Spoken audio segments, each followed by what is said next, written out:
Hi guys, if you are looking for a pre-selling or ready for occupancy affordable townhouse here at Trece Martires Cavite, please continue to watch this video. So this is a gated and a secured community here at Trece Martires Cavite. So this will be your vicinity guys. So may mga nakatira na and meron na ring mga for turnover na din. So in front of me guys is a end unit na with 60 square meters na lot area and 44 square meters na floor area. So this will be 2 bedrooms and 1 carport and 1 toilet and bath. So let's check it out. Let's go.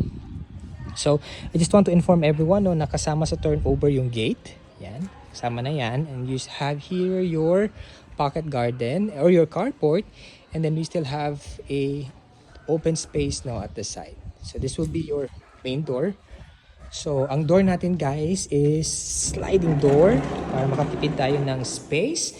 And yung turnover po ay ganito. So painted siya pero wala po siyang tiles para meron kayong freedom to choose kung anong kulay at anong klaseng tiles yung gagamitin ninyo.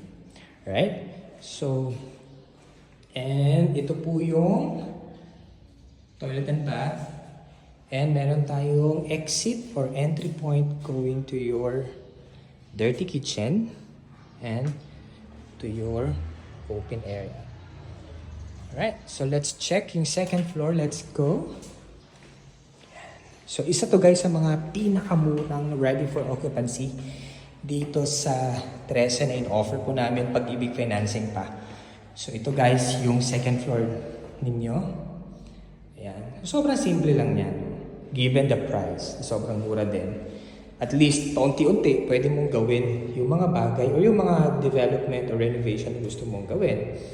Okay, so pwede tayong maglagay ng 2 bedrooms dyan.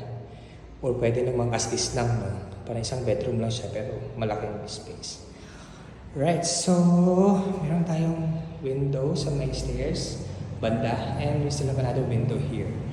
So that will be your view. Community view. So if you have questions or clarifications, comment down below or call me through the numbers provided. So thank you so much guys for watching. This is June Carlo. Thank you. Bye.